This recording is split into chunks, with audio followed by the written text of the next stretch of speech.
తరిస్తారు.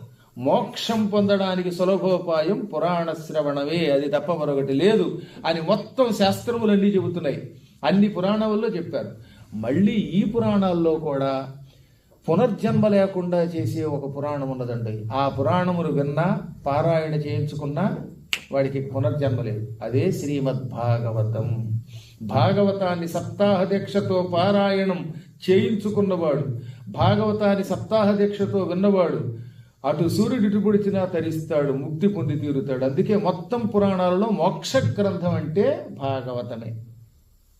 చిట్ట చివరి రాశాడు వేదవ్యాసులు వారు ఈ భాగవతాన్ని మన కోసం. అన్ని పురాణాలు అయిపోయాక మానవులకి మోక్షం ఎలా వస్తుంది అని ఆలోచించి చివరిగా శ్రీమద్భాగవతం పురాణమమలం, అమలమైన స్వచ్ఛమైన భాగవతాన్ని ఇచ్చాడు. ఎన్నిసార్లు చేయించినా భాగవతానే మళ్ళీ మళ్ళీ మళ్ళీ మళ్ళీ మళ్ళీ ఎందుకు చేస్తున్నాం మేము? భాగవతం అనే ఒక పురాణం మోక్ష గ్రంథం. భాగవతం బాగు చేస్తుంది, భాగవతం అశాంతిని తొలగిస్తుంది. పితృదేవతలకి పిండ ప్రదానం చేయకపోతే వాళ్ళు నరకానికి పోతారు, వాళ్ళు నరకానికి పోతే మనకి వంశాభివృద్ధి ఉండదని శాస్త్రం. అటువంటి పితృదేవతల్ని కూడా తరింపచేసే అద్భుత పురాణం భాగవతం.